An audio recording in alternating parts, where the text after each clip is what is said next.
Ladies and gentlemen, welcome to the post-game show for Heroes Premier League, brought to you by Team Curse. I'm here with Solid Smoke, who was the caster for day one, as well as Sneaky from Team Curse. I want to welcome you all to the show. Thank you guys for being here. Day one. Now, Solid, you probably had the best seat in the house. Obviously, you were right there casting the games. Overall, just on an overall feel, how'd the day go, man? Was it a good showing for some of these teams that are maybe a little less known? Yeah, I mean, and some of the teams need to clean it up a little bit, pull it in a little bit tighter, be a little bit more crisp with their execution. I think they'll see a lot of improvement if they can just get a lot crisper with their execution. Oh, for sure, for sure. I think day one was pretty important actually because it's the first time a lot of people are seeing some of these other teams like Team No Breaks, which we have actually Veritek here from Team No Breaks. We'll be talking with him in a few minutes. But you also have people like Team Prism, the Bulgarian team from the EU. Mm-hmm. You got some other teams that just maybe aren't as well known in the scene as say Glorious or Empire. Things like that. At least in the NA, yeah. Yeah, which we'll definitely see in tomorrow. We'll see Empire take on Team I2 Hard, which is a Ukrainian team, and then we've got a couple other matches coming up as well. But today the focus was on, if I can get my schedule here, even though I literally just watched all these games. There's a lot of. I'll say I was most impressed with Mouse Sports. I thought they looked great today. Thanks, mate. I got a Facebook message wanting to know how Mouse versus Prism played. Like, what do you mean? I don't understand that question. So today we saw Glorious Gaming taking on No Breaks. I've got my note card here. We saw Playing with Pain taking on Team Quality Control.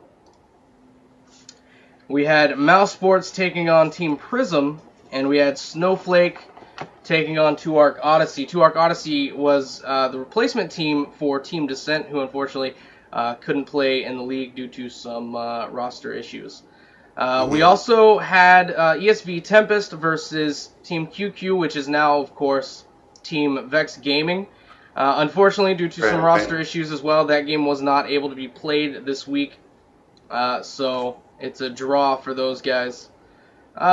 Which is fine. I think overall, and this is something I want to talk about as well, when you're in this league situation, and Sneaky, you may be able to jump in on this, in a league situation, is losing earlier in the season better than losing later on in the season, do you think? Or does losing early on in the season sort of bring down your morale enough to where it becomes an issue? Just overall, because a lot of these teams, are new. They're not necessarily new, but they're new to the scene, new to the public scene anyway. Do you think that some of those newer teams losing today is going to be better now than say losing, week 5 or week 6? Yeah, losing right now, as bad as it is, of course, you want to win as much as you can. It's better to lose at the beginning because it's much easier to catch up than to stay on top. So these teams, they have a couple weeks to kind of figure out what went wrong, maybe make roster changes, worst case scenario, just go back, look at the drawing board and figure things out. For sure. I think, because I was actually talking to a team earlier about this. I won't say which team.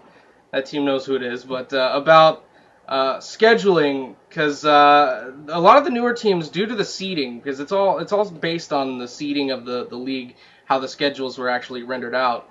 Some of the in the middle teams basically have really, really hard schedules in the early series, in the early weeks, because they're going up against the top 4, and then you've got the bottom 4, and they're right there in the middle. So they've got the top 4 first, and then they move on to the bottom 4. And I was talking to them about losing early on versus losing later, and I definitely think that losing earlier is better.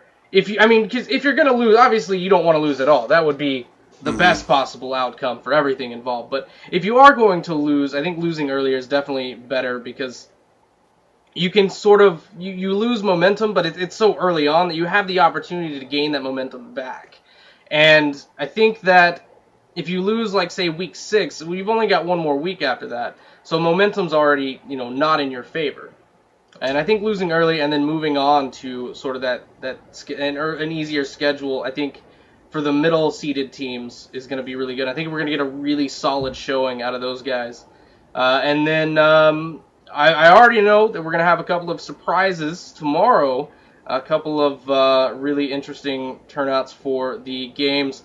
I do want to mention for tomorrow that due to the maintenance today, there's a possibility, we don't know for sure if it's going to happen, but there's a possibility that the replays will be broken and we won't be able to cast those games using the in-game replay system. We're trying to find some workarounds to it, but in the meantime, we actually had ZP's, well-known streamer. We also had Forecourt Jester, who will be casting some games later on in HPL. Got together and they recorded all the matches from tomorrow in between the very short window of time before maintenance actually hit, just in case those those replays did get broken. So I want to give a huge shout out to ZP's, and I want to give a huge shout out to Forecourt Jester for getting on the ball and going far and beyond the Call of Duty to make sure that the viewers were able to witness those games. Even if it's not in the most ideal situation, they went ahead and recorded some audioless VOD, so it's just pictures or just the game itself. And someone controlling the thing, and we'll either cast over those tomorrow or we will just upload them as audioless VODs, so that at least fans and viewers can see how those games ended up and how they turned out. So shout out to those guys for sure. The next thing I want to talk about really quickly before we jump into these interviews with the players, I'm looking at Veritek here on the side cam. He looks bored already. He's sitting here just I don't even know, stroking his beard of genius there. But we'll get to those guys here in just a second. The only other thing I wanted to bring up really for today, for the post-game show, it's very early on in the season. Solid, you watch these games. What do you think is, so for some of these newer teams between that we saw today, like let's look at Odyssey, No Breaks, Playing with Pain, and Team Prism. Did any of those teams in particular stick out to you that may take a spot in those finals in the championships? Hard to say. They seem kind of similar. They have a similar problem that a lot of teams have, in that they're not as far ahead in the meta as some of the other teams. They're not as clear in their strategy. They're not as decisive in their actions. Mm-hmm. But of those teams, if I'm gonna pick out of what, Prism, 2Arc, and did you name another one? Prism, 2Arc, Odyssey, Playing with Pain, and Team No Breaks. Okay, I'd probably say out of those, Prism looked best today. Out of those that you named, and that was versus Mouse Sports, which actually is a really cool thing because we have Carrion here from Mouse Sports with us. What's going on? Hey there, everything's fine. Since we just talked about it, what did you think of Prism? Like, what was going on with those guys when you met up? What was your idea going into that game, or idea of them going into that game, and then your idea of them coming out of that game? I think they're a pretty new team. They're maybe, like I just said, pretty new to the meta. For example, we saw today the picks and bans for that game, and their really early pick of Rigga just surprised me a little bit, because I didn't expect that they pick Rigga that early, as we don't see Rigga as that a focus, to be that focus target. You should focus so early on in picks and bans. Uh-huh. So this was a little bit strange, and yeah, I think they have to do some work, especially in their rotations and stuff, in team fights, and then they maybe pick up. Well, you say you were surprised by the Rhaegar ban, but at the same time, you guys banned out both Tassadar and Uther, so you were leaving them a whole lot of support options. I mean, they had Lili, Malfurion, Brightwing for options, but I mean, you guys took out the two top supports collectively. So yeah, we banned out Tassadar because we you're thinking either they ban Stitches or they ban Arthurs, and we definitely wanted to go with Stitches. And if you ban away Tassadar and can pick Stitches, it is pretty good for your own positioning and for your own engagement, because they can't exactly see where Stitches is, except they have Clairvoyance, which they use, but Clairvoyance has a pretty big cooldown timer. Sneaky, in your opinion, man, banning out Tassadar and Uther, with the supports that are left, how do you feel? What should teams be focusing on if they find themselves in that position to where, Tychus not Tychus rather, but Uther and Tassadar, our top two supports right now, are taken out of the game, out of the pool? I definitely think Rhaegar, Malfurion, Brightwing are most likely the best choices at that point. Melee, of course, really good heals, but besides that, doesn't bring a whole lot to the table. And then, like you said, there's Tychus that can be picked up as well. So there's other options. Uther, definitely a top picker ban right now. All right, so moving back into carrying here. Number one, congratulations on the big win. Winning week 1, great. Get some momentum on your side, take it on. So now Mouse Sports was one of the first few teams picked up. I think Curse was the first American team to be picked up. I believe that's correct. Empire was the first European team. I think you guys were like 3rd or 4th, something like that. I think it was. We were third. My Insanity came, I think, 2 weeks before us. Mm-hmm. Yeah, that's what it was. And then we followed pretty close afterwards. It was right after Gamescom, because I remember I was talking to you before that, and you had told me that you guys were going to be making an announcement about something. You wouldn't spoil it. I tried. I was like, well, just tell me, give me the info. But you guys said that you had an announcement coming up about sponsorship and whatnot, and I honestly, I was pegging it to be Cloud9. I know that Cloud9 is pretty hard up right now. They are looking for an esports team. I think, without being too candid or whatever, but I think they need to up a bit of their contract. It's not the greatest contract out there, but I don't want to get too much into contracts and all that other legal stuff, but Cloud9, and I was kind of looking at Cloud9 to be the team that you guys were talking about getting picked up by, but it turned out to be Mouse Sports, another fantastic esports team, amazing team. They've been around for ages and ages and ages, even back when I watched Warcraft 3 when I was like 15 years old, watching 4 Kings and MYM battle it out every single week. It was always like the finals were always 4 Kings Grubby versus MYM Moon. But tell me about that, man. Tell me how that sort of started out. Obviously, I know there's some things you can't talk about, but whatever you can talk about, man, I think the viewers would be pretty interested about, being picked up in a game that's so young without even custom games and things like that. Mousesports is a German-based organization. They always invested a lot in their German players. Like, for example, you mentioned Warcraft 3 back in the days. Hasiops is still a big name. He played Warcraft 3 competitively, was multiple times the German champion in Warcraft 3. He also played StarCraft 2 on a pretty high competitive level, international. And we were looking for, when we started to think, okay, we are pretty good, we get good guys always in matchmaking, maybe we should look for a team to get our name out there. We were mainly looking for a German organization or organization based in Germany, because it helps you a lot with, for example, boot camping and stuff like that. So Mousesports was our first address, and they picked us up, and we're grateful for that. It's great being on Mousesports' team. Very nice. Sneaky, do you want to comment on your pickup with Curse? I mean, like I said, I know there's obviously some things you can't talk about, but... So, we kind of did the same thing, just kind of looking around and seeing what teams were thinking. At the time, a lot of teams were just kind of like, well, Heroes in Alpha, let's see where it goes. We were talking with Curse, they saw the value in the game and us as a team, and they decided they would pick us up, and it's been great. You know, they're really cool guys, and I'm happy to be with them.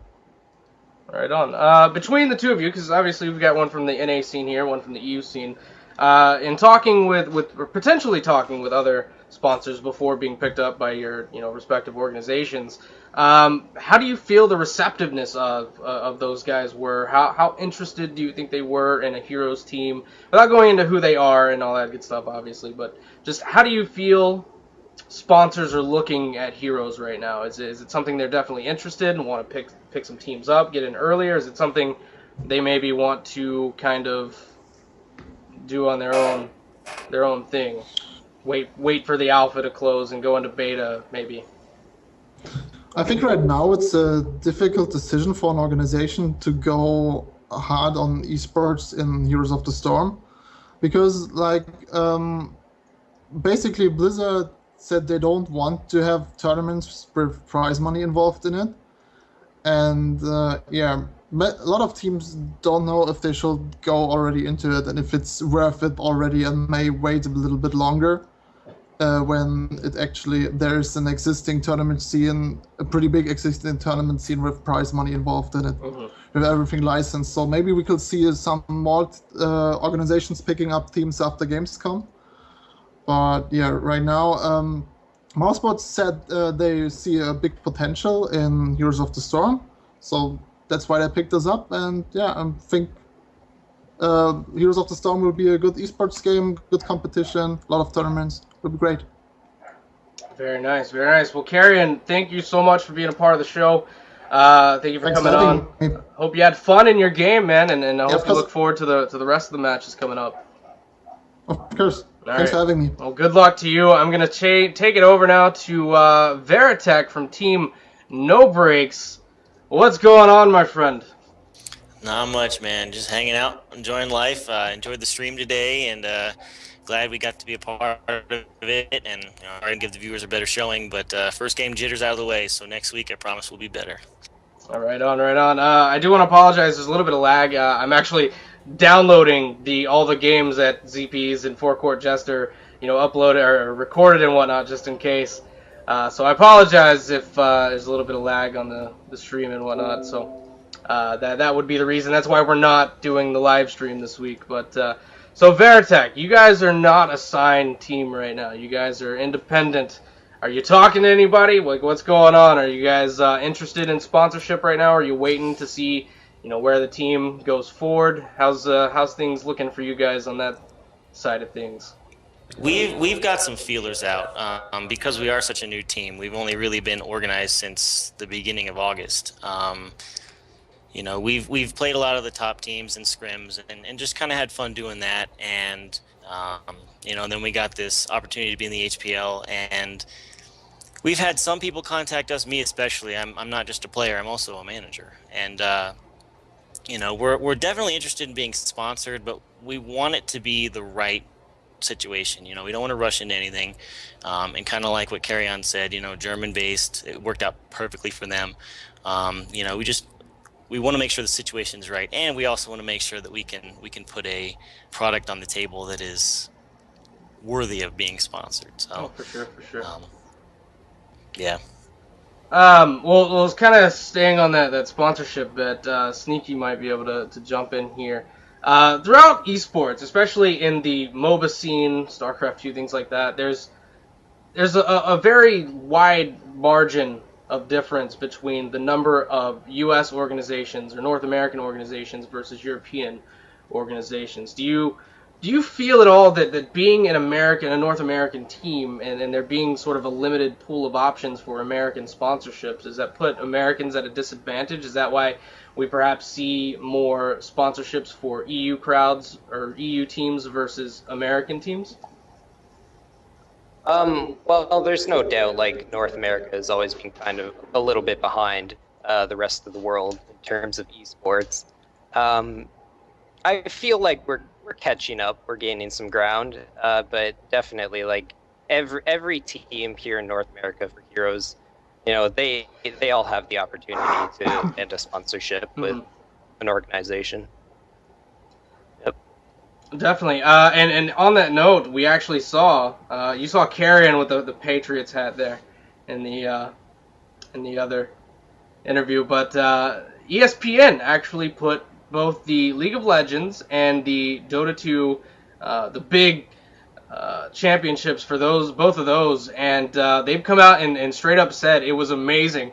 The viewership was fantastic. They pulled in huge numbers.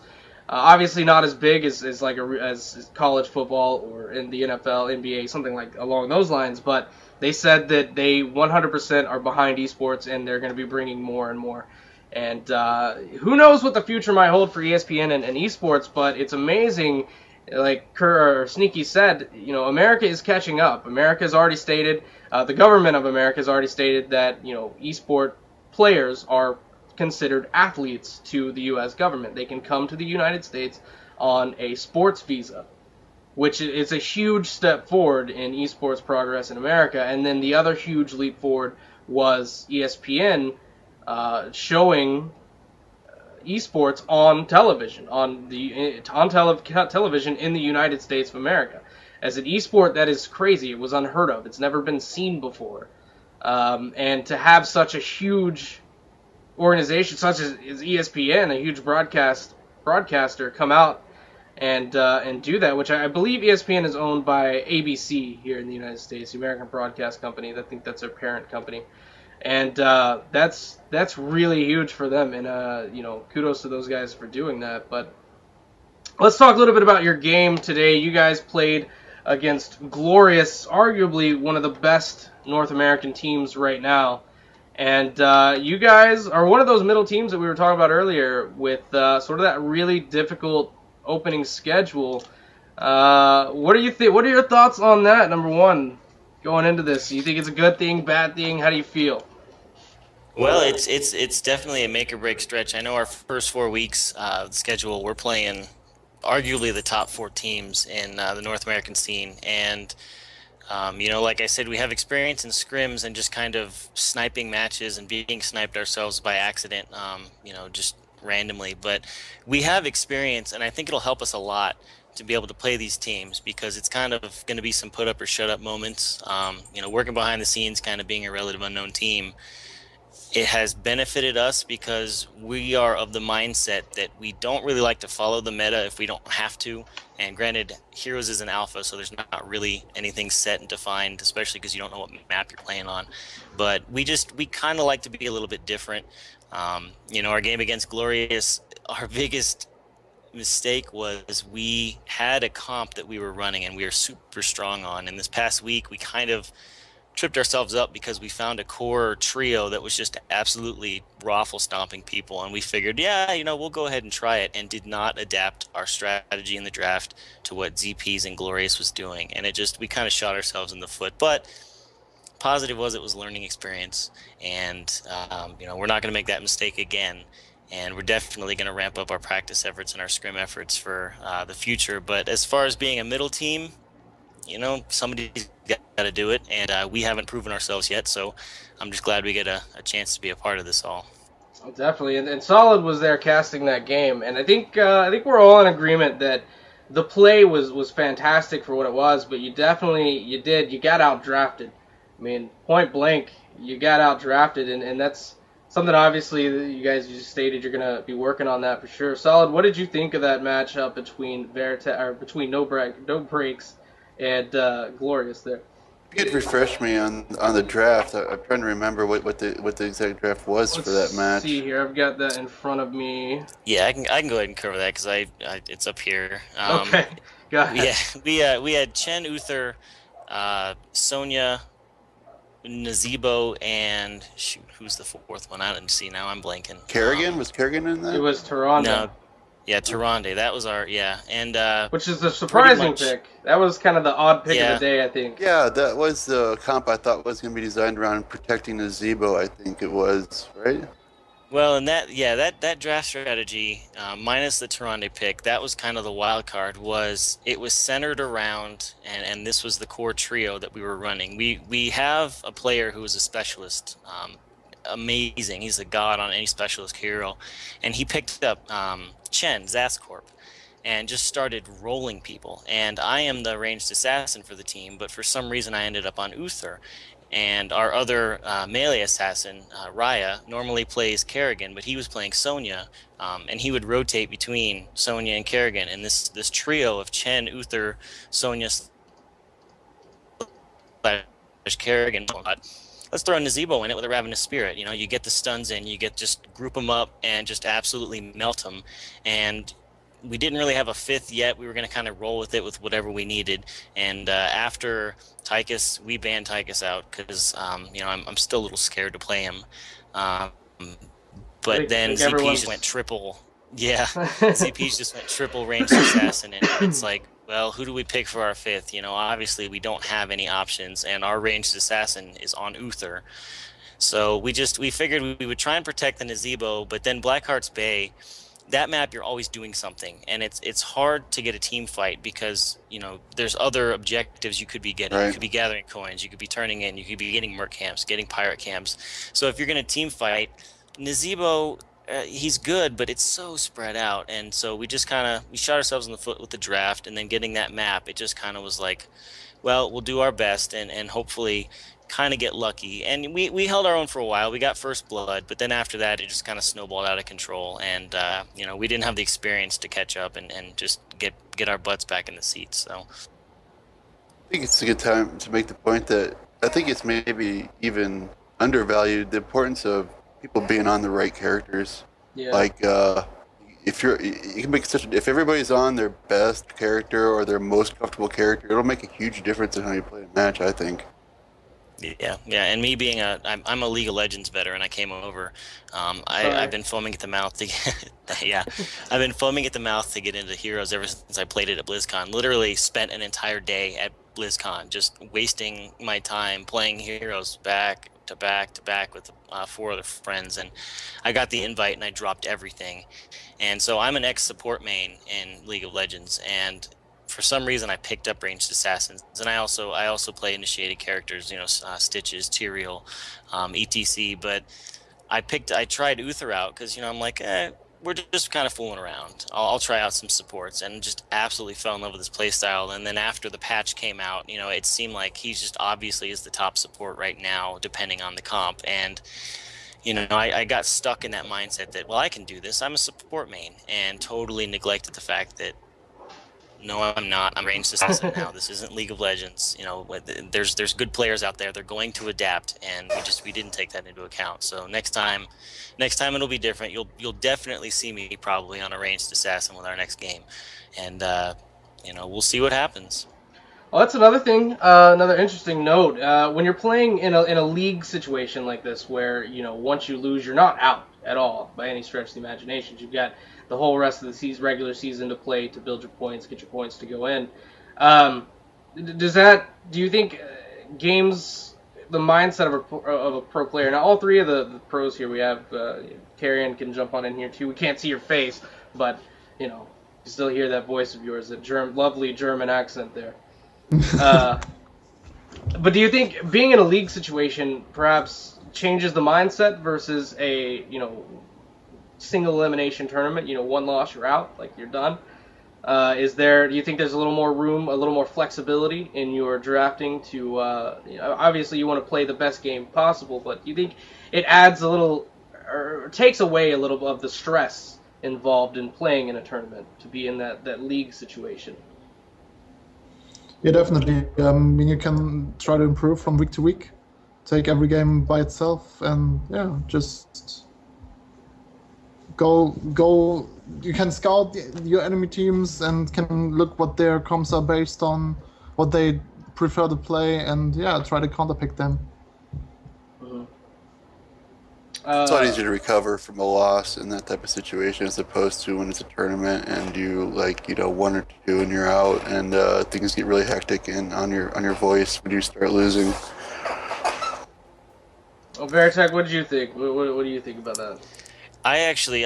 It gives us a chance to have a whoopsie or two in any team, really. And, you know, if you kind of get tripped up, it gives you a chance to recover. And you're, like Carrion said, you're able then to see, you know, get some scouting in. I know I watched a ton of replays on ZP's previous games in the ECS and also King of the Nexus, and I had a steno notepad and I wrote notes after notes after notes, just kind of, okay, this is when they take their merc camps, this is the map they're on, and it gives us a chance to kind of scout them, much akin to a real sport. Oh yeah. You know, and it.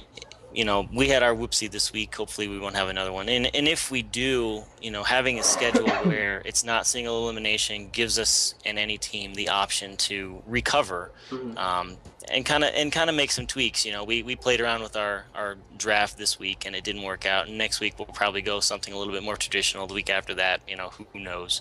But I definitely like the way this is set up, especially for new teams like Team No Breaks that's coming into the scene and really wants to stick around. It gives us that opportunity to say, oh, I guess we weren't prepared. Well, let's tweak our strategy and throw ourselves into the fire again, and hopefully we won't get burned. For sure. Well, I mean, we saw you guys come out and played, and you played the #1 seed in the league. So, and I think you held your own quite well, considering. Solid. What do you think? I think they did pretty damn good. Yeah, I mean, considering, I mean, the problems that you had in that game aren't like problems that can't be fixed. They're not like related to like certain players simply not having the skill to do what's needed. It's more of the mental aspect and the choosing of actions aspect and the doing things in the right way kind of thing. Yeah, it definitely was a humbling experience. I mean, we've played a lot of the top teams. We've played Curse a couple times, just kind of fooling around. You know, just random. Hey, you know, it's Sneaky, it's Sev, it's, you know, awesome. Let's play. And you know, we've played Snowflake, we've played SMG. So we kind of, and even in match before playing Glorious, we were playing 3/5 of El Nexo, and it's like, well, you know, awesome. And so we never had to be under the spotlight, and that really we withered a little bit, because it's like, oh geez, you know, we're the first match, we're playing against ZP's team, the #1 seeded team in the HPL. You know, this is the one team we've never played, we don't know anything about outside of watching streams, and you know, we kind of shot ourselves in the foot. But that's the beauty of the HPL, is next week we won't do that. Very nice, very nice. Sneaky, just to kind of wrap things up here, going back to what we were talking about there about the esports and the seeding and all that good stuff. What are your final thoughts on all of that? Well, I think it's really good, and you know, it's good to see that these teams who lose, they know that, okay, you know what, it's a loss. Let's just go back right to the drawing board, figure out what went wrong, and next week they can come back stronger. You know, they can do their scouting, what they need to do. I'm definitely a big fan of leagues over just, you know, like a weekend tournament type of thing. For sure.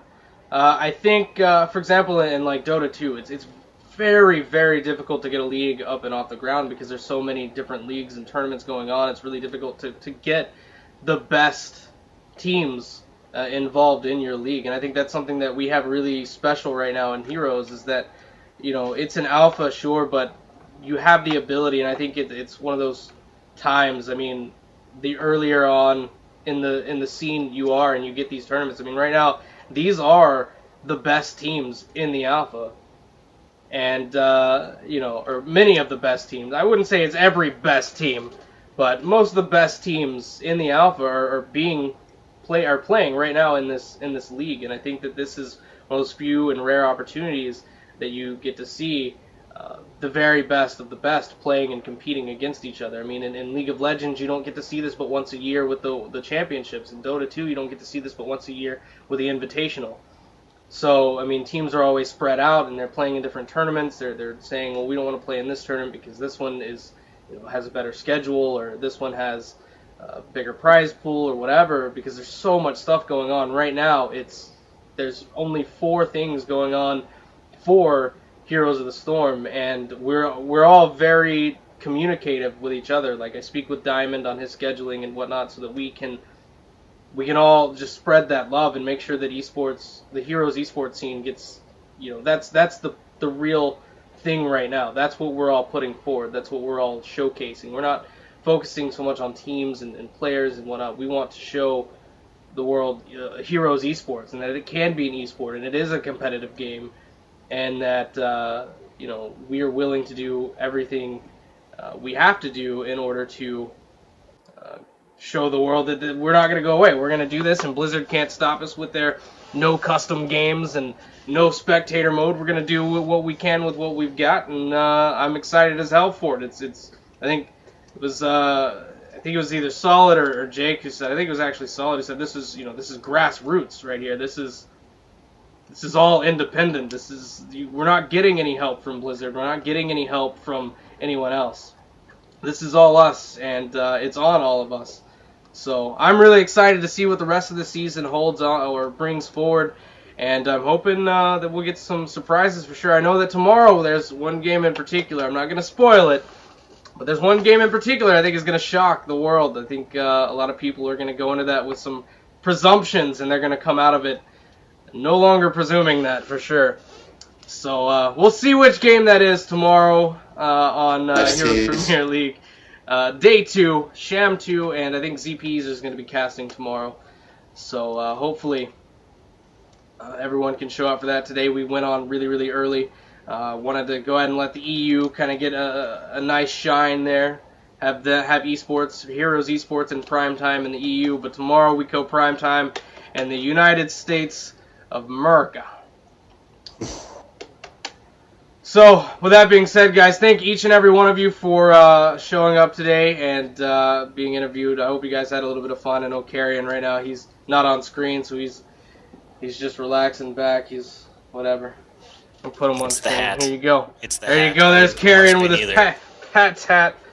They're gonna lose. Who did they play last week? Did they lose yet? Vikings. Did they lose? They played the Vikings, and yeah, they lost to the Dolphins. They lost. Good on the Vikings. Adrian Peterson, man, that's my boy.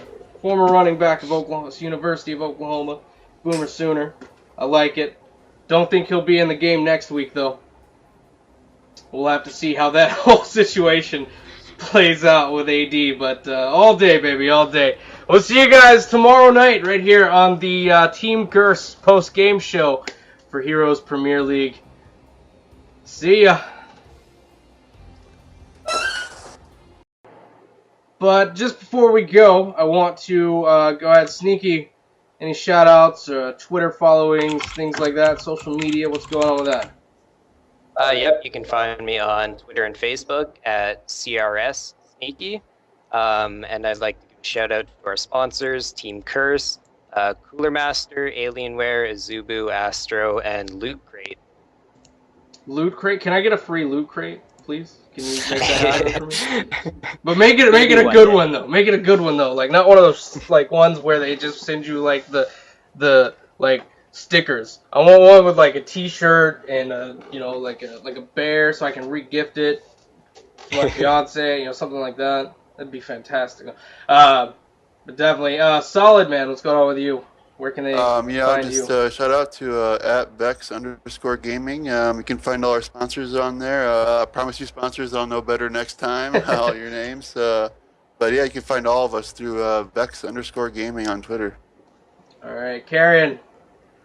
Yeah, big shout outs to Mousesports. You can find them on Twitter at Mousesports. Also to our sponsors of Mousesports, which are BenQ, Epic Gear, and XMG. Yeah, and you can find me on Twitter at Carayon23. And our big man, Veritech.